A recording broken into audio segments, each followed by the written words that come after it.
Hello friends, welcome to my channel Clinical Biochemistry by Dr. P.K. Prabhakar.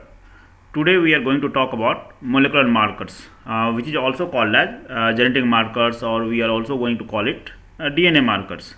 So first we will see the definition, then we will see go for its classification and its usage, and we will see some of the questions which can come into the CSIR examinations on the basis of these markers.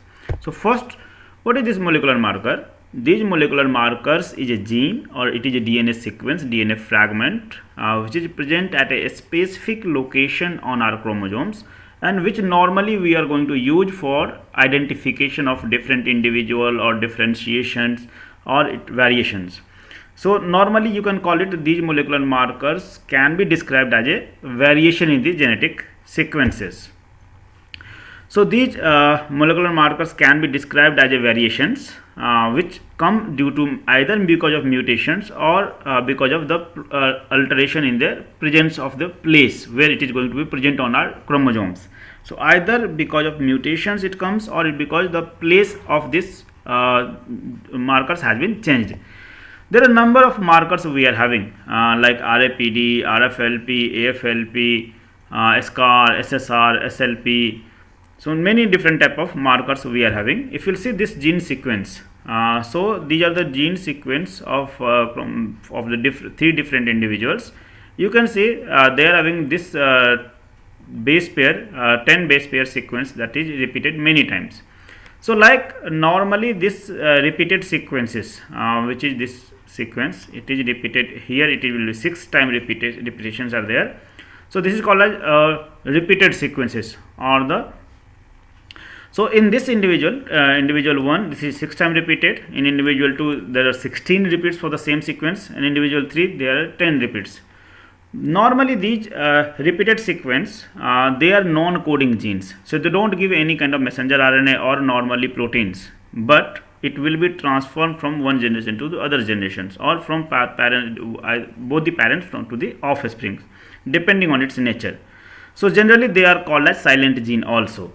So if this gene will be repeated 6 times or 10 times or 16 times, normally it is not going to affect the functions physiology, but it will give you a variation. You can identify the variation in their genomic sequences of different individuals on the basis of these repeated sequences. So these repetitions, either it may be short DNA sequences, like you can call it SNP, single nucleotide polymorphism, where it will be variation around the single nucleotides, repetition will be there many times, or it will be long terminal repeats, long DNA sequences like mini satellites. So different type of variations we are having. What are the main usage of this molecular markers, where we are going to use it? These molecular markers are used in different fields of science, like it will be used for forensic sciences, it can be used for studying different disease genes, it can be used for the any kind of alteration in the genes like polymorphism, identification of individuals, identification of a species or organism. So different type of usage we are having. So genetic markers can be also used to study the relationship between the inherited disease and its genetic cause. Like such a one of the example is in a particular mutations of a gene which normally result in a defective proteins. So we have a genes which normally gives us a normal proteins, but if gene will be mutated, we are going to get a abnormal proteins. So it is known that the piece of DNA which lies near each other on a chromosomes tend to inherit together. So two different genes normally transmitted from parents to the offspring together. This property enables the use of markers which can then be used to determine the precise inheritance pattern of the genes that has not been exactly done. So like here we are going to, I want to tell you that any kind of alterations, any kind of variations in the genes, either it leads to any disease or it will leads to any kind of variations, so that can be identified by these techniques. So these molecular markers help us in the identification of those variations. There are many different type of molecular markers we are having, like you can see these are the list of the different molecular markers whose abbreviations are there also there. Like we are having RFLP, which is called as restriction fragment length polymorphism, SSLP single sequence length polymorphism, AFLP amplified fragment length polymorphism, RAPD random amplification of polymorphic DNA, VNTR variable number of tandem repeats, SSR microsatellite polymorphism or SSR means single sequence repeats, SNP single nucleotide polymorphism, STR short tandem repeats, SFP single featured polymorphism, DART diversity array technology, RAD markers restriction site associated DNA markers. So these are the different molecular markers we are having. Once you are going to classify these molecular markers on different criteria, so how we can classify it? So these can be classified in one kind of like which type of effect it is going to have. So it can be classified into biochemical markers and the molecular markers. Biochemical markers are those markers which normally detect the variation at the gene product on the basis of its protein, its product or amino acids. So every gene is going to give you a protein. So if you are going to detect the variation in the genes on the basis of its product, that is called as biochemical markers. And the molecular markers are those markers whose variations can be detected at the genes levels, either by the nucleotide chains, their addition, their deletion, duplications, inversion, insertion, any kind of change at the nucleotide changes, at the DNA level, nucleotide level, not at the protein level. So this is on the basis of their effect, their products, where you are going to identify it. These molecular markers, I already told you, these are going to be transmitted from parents to offspring. So how these markers will be transmitted from parents to offspring? On the basis of that transmission, it is also going to divide into two classes, like that is dominant or recessive and codominant. What is dominant, recessive and codominant? If the genetic pattern of homozygotes means where, like if we are going to have AA or BB or AA or BB, these are called as when both the zygotes, are similar type of alleles are there, so it is called as homozygous, can be distinguished from the heterozygous. Heterozygous means if it will be AA or BB or AB, like that one. So these are called heterozygous. So if the genetic pattern of homozygotes can be distinguished from the heterozygotes, then the marker is called as codominant. We will come with some of the examples also. And generally codominant markers are more informative. It will give you better information than the dominant markers.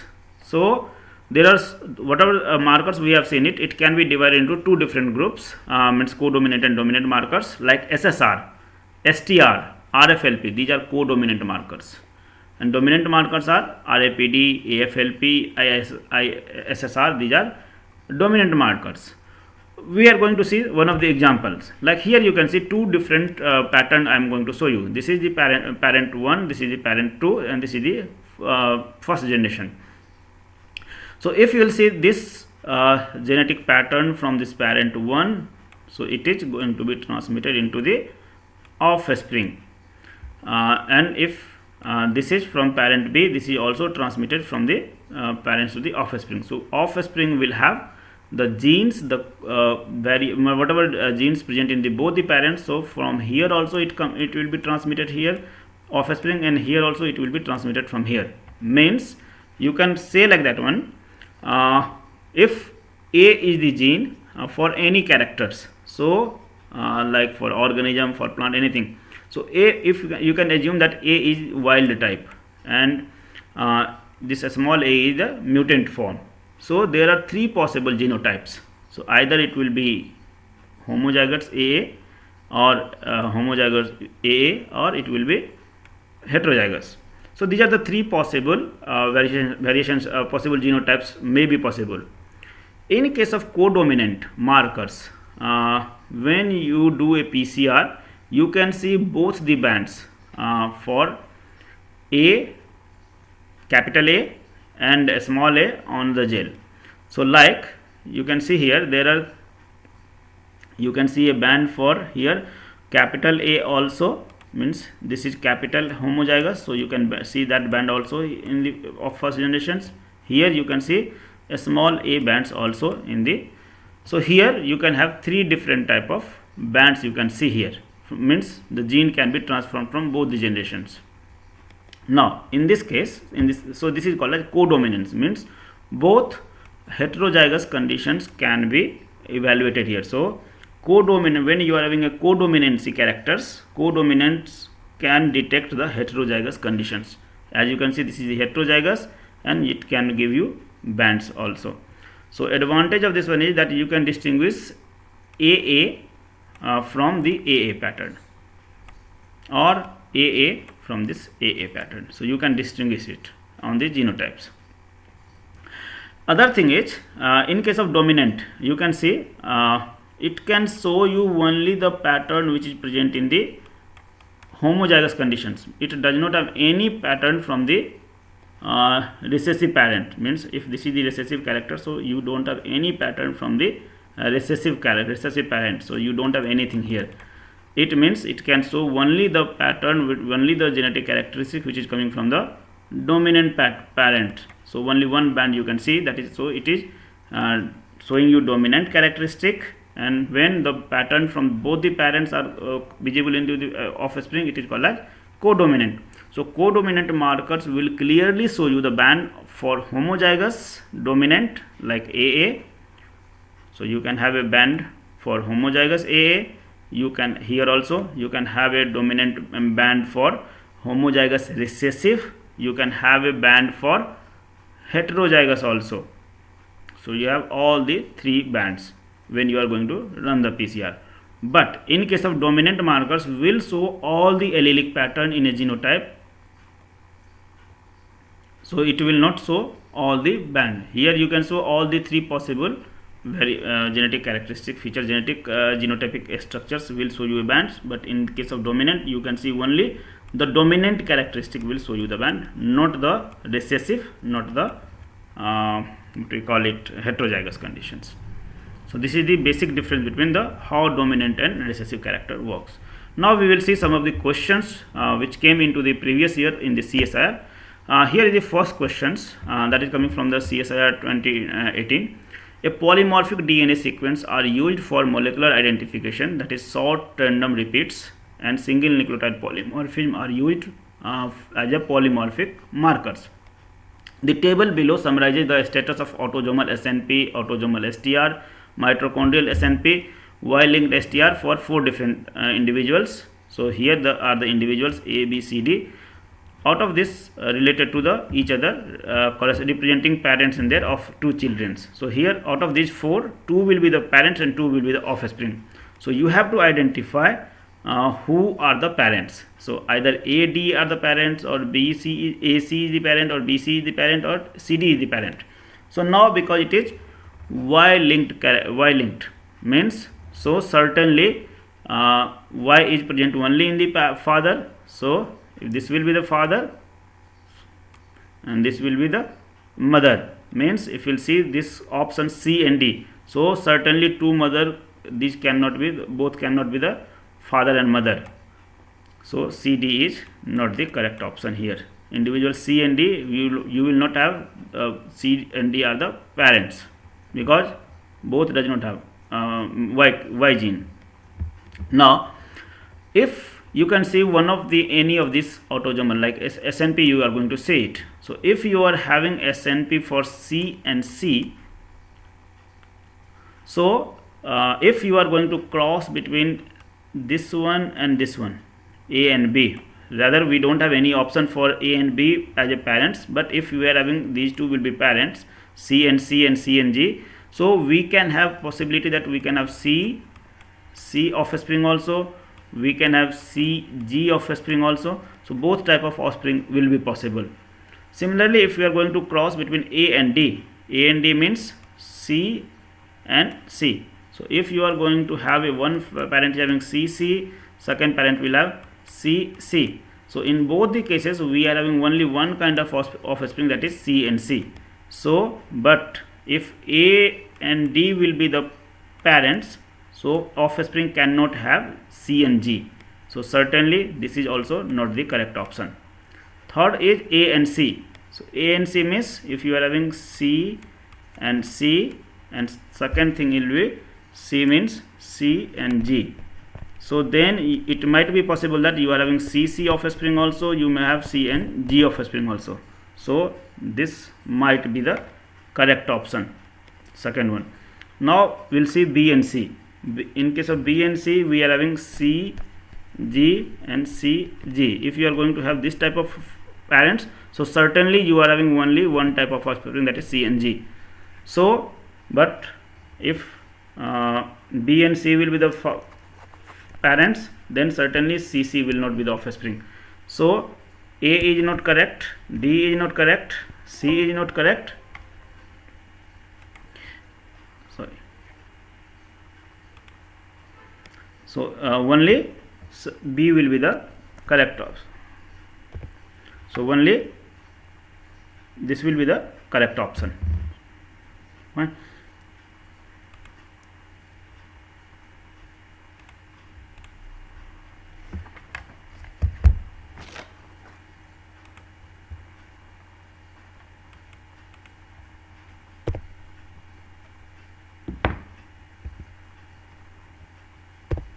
Now another question we are having, given below is a marker profile for two parental lines P1 and P2 and their derived F1 progeny.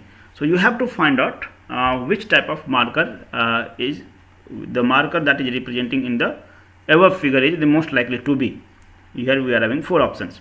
So here you can see, if we are having this type of options, like this is the offspring. So if you will see parents 1, so this gene, this pattern came here into offspring.